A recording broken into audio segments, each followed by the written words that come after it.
Good evening, visitors. Welcome to the Australian War Memorial's last post ceremony. My name is Lexa Peterson, and joining us today from the Australian Army is Lance Corporal Norman Warwick. We warmly welcome the family of Private Alexander Reading, whose story will be held shortly. We welcome the veterans who have served, those that are still serving, and the families that love and support them.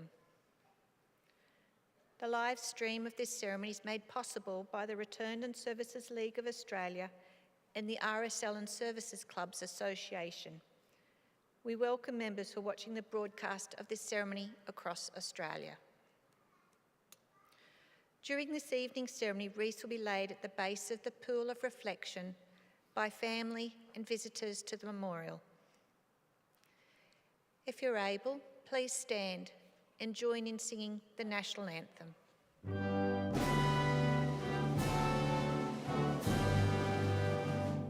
Australians, oh, let us rejoice, for we are one and free. With golden soil and wealth for toil, our home is got by sea. Our land abounds in nature's gifts of beauty, rich and rare. In history's page, let every stage advance Australia fair. In joyful strains, then let us sing, advance Australia fair.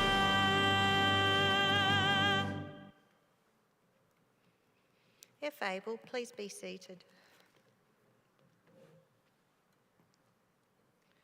The Australian War Memorial was the vision of Charles Bean, Australia's First World War official historian.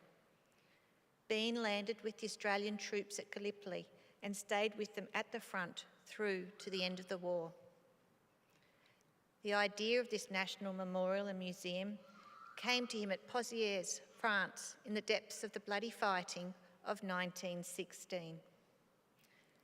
Bean's idea was that this would be a place where families and friends could mourn loved ones buried in faraway places. It would also be a place that could help all Australians understand what these men and women had endured and what they had done for us. Bean's vision, to which we remain true, is best expressed as inscribed at the entrance to the memorial's galleries. Here is their spirit, in the heart of the land they loved, and here we guard the record which they themselves made. Tonight we will read the story behind just one of those on the Roll of Honour, which lists the names of more than 103,000 men and women who've given their lives for us in war and on operations for more than a century. But first we present a lament, Flowers of the Forest. Wreaths or floral tributes will now be laid at the base of the pool of reflection.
Today we remember and pay tribute to Private Alexander Reading.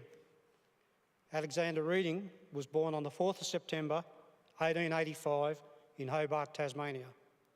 Known affectionately as Joker, he was the second of 9 children born to Edward and Mary Reading. The Reading family remained in Hobart throughout Alexander's childhood. He attended Macquarie State School before enrolling in the Hobart Technical School for further training. He then completed a bricklaying apprenticeship with the Stab Brothers Company in Hobart before going to work with them.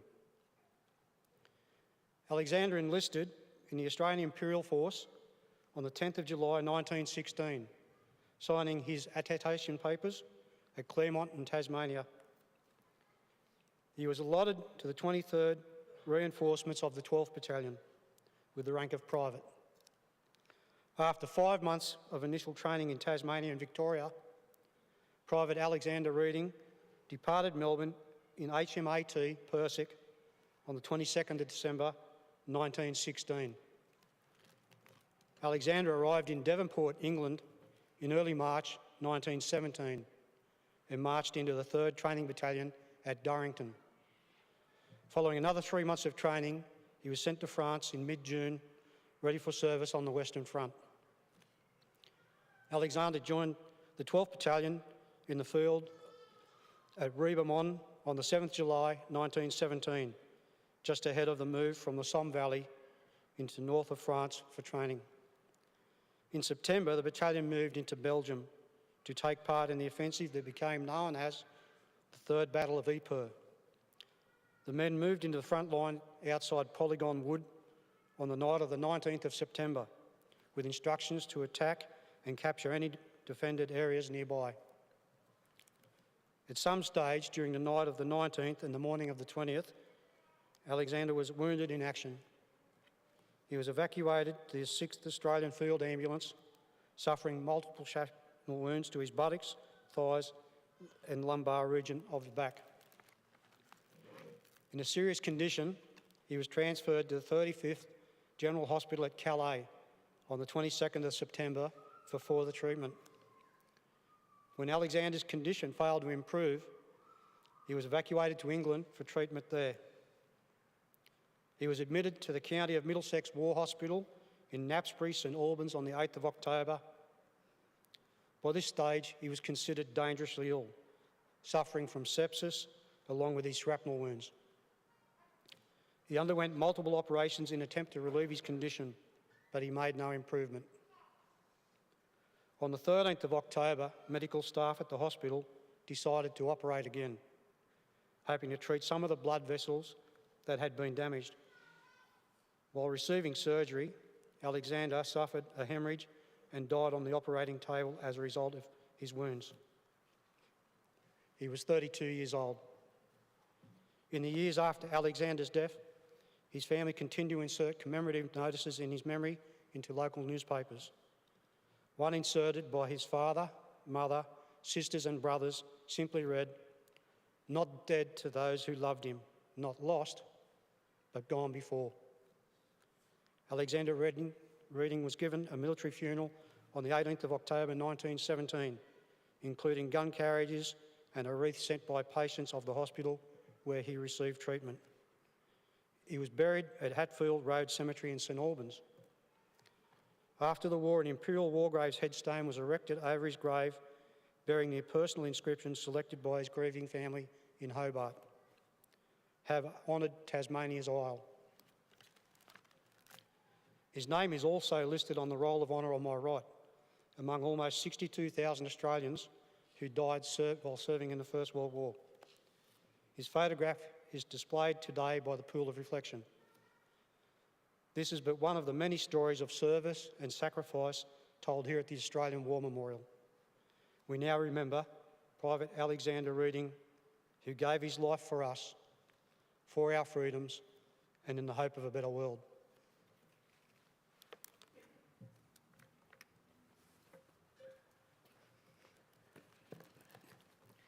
Please stand for the reading of the Ode and sounding of the last post.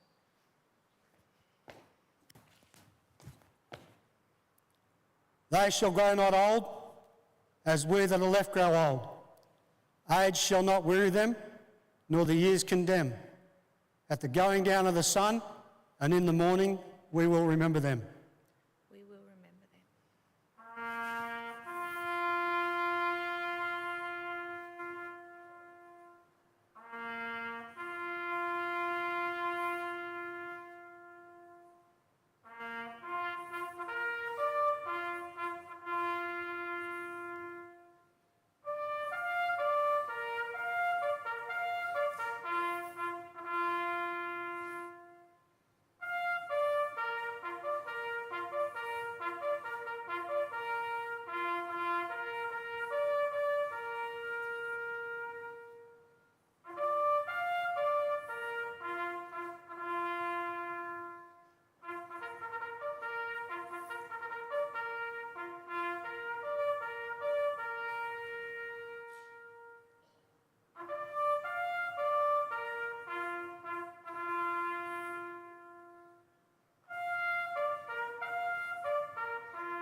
Lest we forget.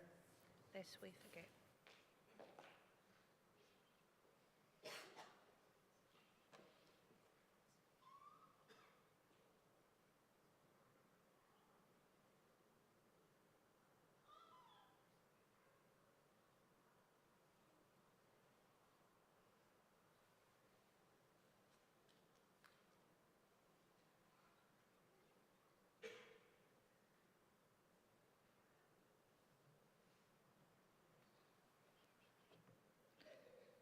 We leave you this evening with the words of the memorial's founder, Charles Bean.